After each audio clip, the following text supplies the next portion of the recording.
क्योंकि लड़ाई सिर्फ विनेश फोगाट की, बजरंग पुनिया की या साक्षी मलिक की नहीं है, लड़ाई देश की हर बेटी की है, लड़ाई उस हर शोषित व्यक्ति की है जो सरकार के शोषण का शिकार हो रहा है। कि साहब आप लोग इस आंदोलन को जितना जल्दी हो सके खत्म करो, हमसे न्याय की उम्मीद मत करो, क्योंकि सरकार को अगर इस पे एक्शन लेना होता तो अब तक ब्रजभूषण सिंह सरेंडर कर चुके होते, ब्रजभूषण सिंह जो है वो पुलिस के पास पहुंच गए होते। तो ये बात तो ब्रजभूषण बेहतर जाने कि साहब शिलाजीत की रोटी खाते हैं, किसकी रोटी खाते हैं। जो आरोप से लगाए गए आरोप गंभीर है।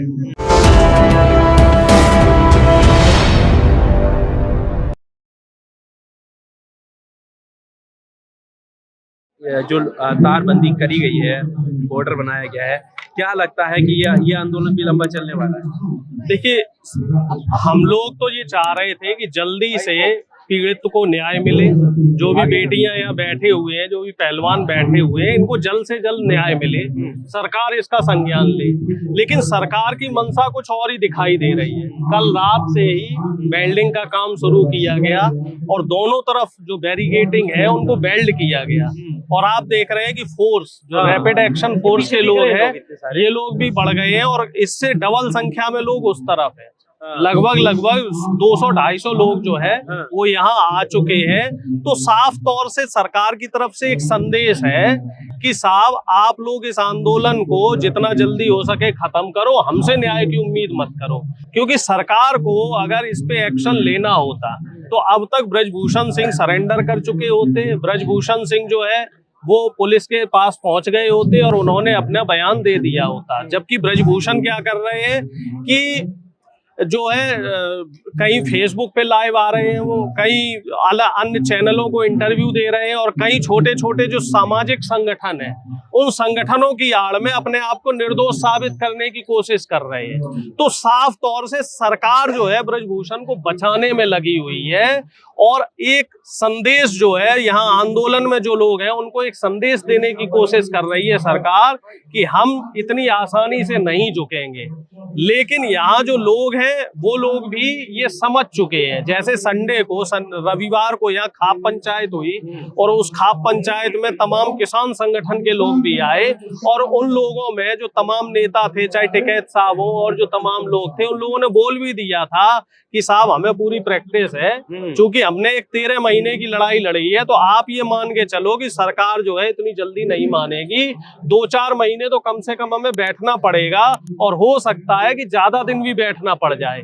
और सरकार की तरफ से आज जो बैरिकेडिंग किया गया है और जो पुलिस व्यवस्था है वो साफ तौर पे ये बता रही है कि सरकार इस लड़ाई को लंबा लड़ना चाह रही है। ये व्यवस्था इसलिए भी है ना कि अभी हाल ही में देखा होगा कि किस तरह से बैरिकेड्स तोड़ दिए गए, नीचे गिरा दिए गए, किसान अंदर घुसे। देखो सुरक्षा का भी तो जिम्मा है, अगर कोई चूक होगी तब भी आप सरकार वो तो एक एक्शन का रिएक्शन था। जनता को अंदर पुलिस द्वारा नहीं घुसने दिया जा रहा था। एक दिन मुझे भी नहीं अंदर आने दिया।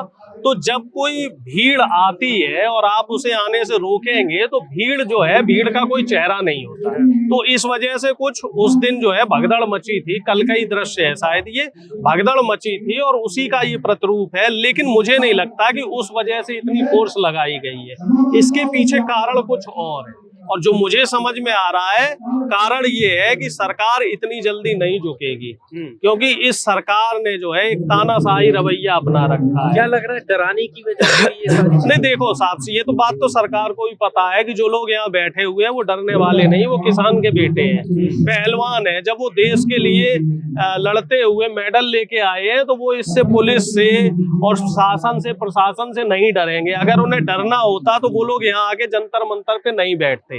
उन्हें अच्छी तरीके से पता है कि उनका संघर्ष किन लोगों से है, जो धनबल से भी मजबूत है, तनबल से भी मजबूत है, ऐसे लोगों से इनका संघर्ष है। तो हमें भी इस बात का अच्छे से इल्म है, क्योंकि किसान आंदोलन हमने भी बड़ी बारीकी से देखा है, आपने भी किसान आंदोलन को कवर किया है कि किस तरीके से जो ये बीजेपी का पैटर्न है उसी पैटर्न को ये फिर से फॉलो कर रहे हैं। जैसे किसान आंदोलन को इन्होंने बदनाम करके खालिस्तानियों और आतंकवादियों का आंदोलन बताया, फिर उसके बाद बताया कि चंद किसान है, मुट्ठी भर किसान किसान हैं, सिर्फ पंजाब हरियाणा के किसान हैं। उसी तरीके से इस आंदोलन को भी ये लोग कह रहे हैं कि ये एक जाति विशेष का आंदोलन है, एक अखाड़े का आंदोलन है, हरियाणा के कुछ लोगों का आंदोलन है। जबकि आप देख रहे हैं कि जो अंदर पहलवान बैठे हैं धरने में, वो तमाम पहलवान है, वो कोई सिर्फ हरियाणा के पहलवान नहीं है, उसमें उत्तर प्रदेश के भी पहलवान बैठे हुए हैं, मध्य प्रदेश के भी पहलवान बैठे हुए हैं, और जो इनको समर्थन देने के लिए लोग आ रहे हैं उसमें हर जाति और हर धर्म के लोग समर्थन देने के लिए आ रहे हैं। क्योंकि लड़ाई सिर्फ विनेश फोगाट की, बजरंग पुनिया की या साक्षी मलिक की नहीं है, लड़ाई देश की हर बेटी की है, लड़ाई उस हर शोषित व्यक्ति की है जो सरकार के शोषण का शिकार हो रहा है। पर डॉक्टर साहब, इसको क्या ऐसे नहीं देखा जा सकता कि अब तक जो बयान ब्रजभूषण की तरफ से आए, आप तो गिरफ्तारी की मांग कर ही रहे हैं, उनका कहना है कि अब तक ये लोग क्यों शांत थे। दूसरी तरफ दूसरी चीज, जैसे उन्होंने शीला जीत को लेकर बयान दिया कि मैं शीला जीत की रोटियां खाता हूँ, ये जो बीच बीच में बयान आ रहे हैं और इंटरव्यू, तो ये बात तो ब्रजभूषण बेहतर जाने कि साहब शिलाजीत की रोटी खाते हैं, किसकी रोटी खाते हैं। जो आरोप से लगाए गए हैं, आरोप गंभीर है, ठीक है, और अगर आपको लग रहा है कि आरोप आपके ऊपर जो आरोप लगे हैं बेबुनियाद है, झूठे हैं, तो आप कोर्ट में आइए। एक प्रक्रिया है, कोर्ट डिसाइड करेगा, न्यायालय डिसाइड करेगा कि कौन आरोपी है, कौन निर्दोष है। और दूसरी बात जो आप कह रहे हैं कि सरकार जो है, सरकार अगर चाहती तो इन पहलवानों को यहाँ नहीं बैठना पड़ता। और जो तीसरी बात जो एक प्रश्न निकल के आ रहा है कि पहलवान अब क्यों बैठे, पहले क्यों नहीं बैठे। पहले इन लोगों ने जो है सरकार से गुहार लगाई थी कि साहब हमारे साथ ऐसे ऐसे शोषण हो रहा है, आप इसका संज्ञान लीजिए। जब सरकार ने संज्ञान नहीं लिया, सरकार ने नहीं सुनी, तो ये दिसंबर जनवरी में आके यहाँ बैठे थे 2 दिन 3 दिन के लिए, और तब खेल मंत्री ने इन्हें आश्वासन दिया था कि साहब सुनवाई होगी। लेकिन खेल मंत्री भी मुकर गए। पीटी उषा जी जो ओलंपिक संघ की इंडिया के जो चेयरमैन है, उन्होंने भी जो कार्रवाई करनी चाहिए थी वो कार्रवाई नहीं की। हालांकि बाद में पीटी उषा जी ये कह रहे हैं कि ये घर का मामला है और इस मामले को जो बैठ के सुलझा लो। तो जब बैठ के सुलझाने का समय था तब पीटी उषा जी ने शायद उस बात को गंभीरता से नहीं लिया। अब जो है ना, हर चीज की एक टाइमिंग होती है। अब गेंद उनके पाले से निकल चुकी है। अब अगर इस मामले का न्याय होना है तो वो न्याय जो है कोर्ट में ही होगा, और कोर्ट ही एक आखिरी रास्ता बचा हुआ है। कोर्ट तक वो मामला कब पहुंचेगा, असली पेच ये है। कोर्ट ने तो कह दिया ना कि हमारा काम था FIR पर बात करना, अब आप जाइए नीचे जाइए, निकलिए। तो हाई कोर्ट अब डिसाइड करेगा, सेशन कोर्ट डिसाइड करेगा। सुप्रीम कोर्ट ने तो अपना काम कर दिया। माननीय सुप्रीम कोर्ट ने बोला था कि भाई FIR करवाने का हमारा काम है।